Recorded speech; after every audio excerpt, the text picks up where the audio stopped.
আসসালামু আলাইকুম সবাইকে। আশা করি সবাই ভালো আছেন। আমি আলহামদুলিল্লাহ ভালো আছি। আজকেও নতুন আরেকটা ভিডিও নিয়ে আপনাদের সামনে এসেছি। আজকেও নতুন কিছু আনবক্সিং করতে যাচ্ছি অ্যাজ ইউজুয়াল আপনাদের সাথে সবসময় যেটা করে থাকি। আর আপনারা অবশ্যই আমাকে সাপোর্ট করার জন্য চ্যানেলটা অবশ্যই সাবস্ক্রাইব করবেন। সাবস্ক্রাইব করার সাথে সাথে সাথে থাকা বেল আইকনটা অবশ্যই প্রেস করে দিবেন এবং ভিডিওটা যদি ভালো লাগে তাহলে লাইক করবেন। যদি ভালো নাও লাগে তাহলে অবশ্যই ডিসলাইক বাটন আপনাদের জন্য অলওয়েজ ওপেন আছে। আজকে আনবক্সিং করতে যাচ্ছি সেটাও এক্স্যাক্টলি নতুন একটা ফোন। তো আপনাদের যদি ভালো লাগে অবশ্যই বন্ধুদের সাথে শেয়ার করতে ভুলবেন না। চলুন আনবক্সিং শুরু করি। আজকে যে নতুন ফোনটা আনবক্সিং করতে যাচ্ছি সেটাও এক্স্যাক্টলি ইভ্যালি থেকে নেওয়া। সেটা Nokia 2.2। তো চলুন কথা না বেরিয়ে আনবক্সিং শুরু করি। আজকে কাটারটা নেই, খুঁজে পাইনি, তার জন্য আজকে কেজি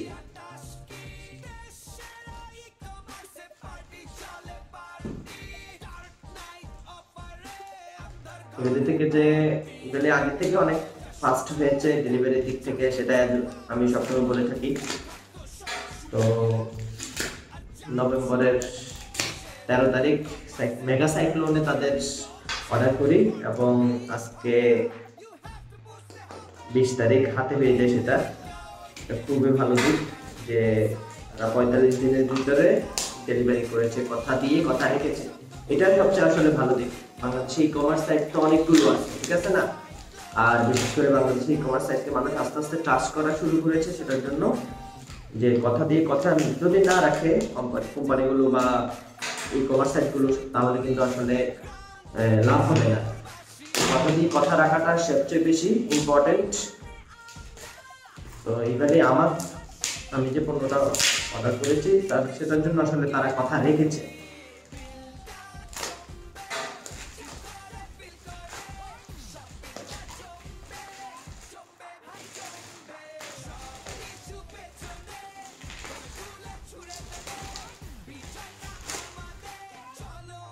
ওরে বাবা রে, অনেক কষ্ট হয়েছে। এই তো মূলত ফোন নোকিয়া। আর সবচেয়ে নোকিয়ার একটা জিনিস সবসময় ভালো লাগে, সেটা হলো কানেক্টিং টুগেদার। এই যে লোগোটা বা এই যে তাদের স্লোগানের যে এটা, সেটা খুব ভালো লাগে। নোকিয়া দেখতে পাচ্ছেন এখানে মডেল লেখা আছে 2.2, আর পিছনে কিছু স্পেসিফিকেশন লেখা আছে। এটা চালু দেখতে পাচ্ছেন, দেখেন এটা চালু আছে হলো অ্যান্ড্রয়েড 9 আর সেটা হচ্ছে যে 5.71 ইঞ্চি HD plus display, not full HD plus. আর গুগলের জন্য আলাদা একটা বাটন আছে, আর ফেস আনলক আছে। আর এটা ফ্রন্টে সিঙ্গেল ক্যামেরা এবং রিয়ারে সিঙ্গেল ক্যামেরা।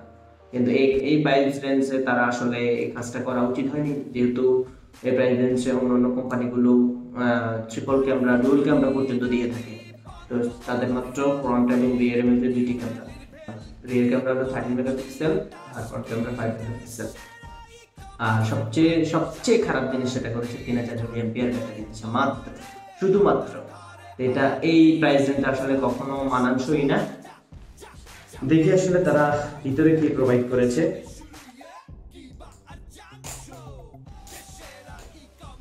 প্লাস্টিক ব্রেক করতেছি যেহেতু অফিসিয়াল ফোন।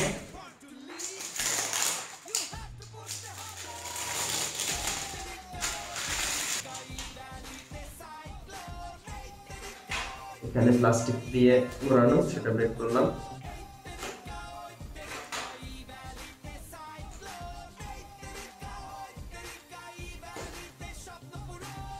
জাদুর বাক্স খুলতেছে।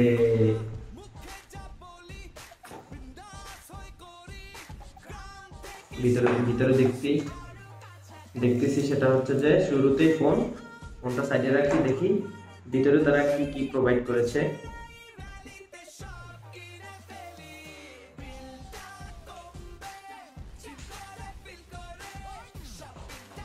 এটা কিন্তু রিমুভেবল ব্যাটারি, দ্যাটস মিনস এটাতে ব্যাটারি রিমুভ করা যায়, সেটাও একটা ধরনের ভালো দিক। এখানে কিছু আমরা দেখে থাকি, সেটা হলো নোকিয়ার তরফ থেকে ইউজার গাইড। এবং একটি ওয়ারেন্টি কার্ড আছে। আসলে ভিতরে রাখি, আর ভিতরে কিছু আছে, হ্যাঁ আছে অবশ্যই আছে। নোকিয়ার ডিজিটাল একটি হেডফোন এবং একটি টাইপ সি না অবশ্যই ইউএসবি মাইক্রো চার্জার কেবল এবং একটি পাওয়ার অ্যাডাপ্টার, এগুলো দিয়েছে তারা। এই প্রাইসে অবশ্যই টাইপ সি দেওয়া উচিত, কি করবো সবই আসলে কপাল, যেহেতু দেয় নেই আর আমরা তো সেটা তাদেরকে জোর করতে পারি না। এই সাইডে রাখলাম। আর এটার রান হচ্ছে যে অ্যান্ড্রয়েড 1, আর যে আমরা জেনে থাকি সেটা যে জানি যে আসলে অ্যান্ড্রয়েড 1-এ সবচেয়ে বেশি আপডেট বেশি পাওয়া যায়, আপনারা অবশ্যই জানেন সেটা। তো ব্যাটারি লাগাই জিনিসটা খুলতে হবে। এখানে 2 সিম এবং একটি মাইক্রো এসডি কার্ড লাগানোর সিস্টেম দিয়েছে তারা। আর made in China, design by HMD global, বুঝতে পারতেছেন এই মূলত ডিজাইন। আসলে ওপেন করে নিই অ্যান্ড্রয়েড 1। এখানে মিডিয়াটেকের প্রসেসর দেওয়া হয়েছে, তো খুব কম দামি প্রসেসর, যেটা এতটা হাইও না, কিন্তু এই প্রাইস রেঞ্জে আসলে অন্যান্য কোম্পানি খুব ভালো ভালো চিপসেট ব্যবহার করেছে।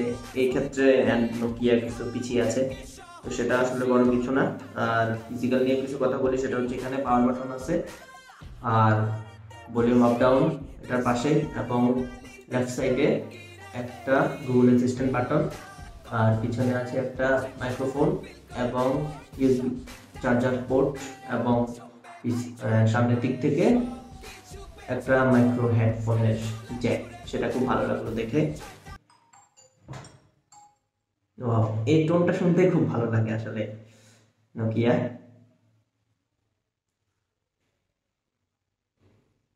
আমি মনে করি আসলে এটার অফিসিয়াল প্রাইস ছিল নোকিয়া গ্লোবালে বাংলাদেশের জন্য আসলে 11,999 টাকা, দ্যাটস মিন 12,000 টাকা। তো ইভ্যালি থেকে কিনেছি, অবশ্যই তো রিজন রয়েছে, এমনি এমনি তো আর কিনবো না, যেহেতু ইভ্যালি থেকে কেন কিনবো এত অফিসিয়াল যদি সেম প্রাইস হয়। অবশ্যই ইভ্যালি ডিসকাউন্ট দিয়েছে প্রায় 50%, তার জন্যই আসলে কেনা হয় ইভ্যালি থেকে। তো আসলে প্রাইস পড়েছে প্রায় 7,000 টাকার মতো, তো বুঝতে পারছেন প্রায় 50%-এর কাছাকাছি ডিসকাউন্ট দিয়েছে, এই জন্যই মূলত ইভ্যালি থেকে নিয়েছি। তো আজকে এতটুকুই, ভিডিওটা দেখার জন্য সবাইকে অনেক অনেক ধন্যবাদ। আর ভিডিও যদি ভালো লাগে অবশ্যই লাইক করবেন, শেয়ার করবেন। ভালো যদি না লাগে তাহলে কেন লাগেনি অবশ্যই কমেন্ট সেকশনে জানাবেন। আর আপনাদের জন্য এই ভিডিও করা, অবশ্যই ফিডব্যাক অবশ্যই জানাবেন। তো আজকে এতটুকুই, আবার কোনো নতুন ভিডিওতে দেখা হবে, ততক্ষণ পর্যন্ত ভালো থাকবেন। আল্লাহ হাফেজ।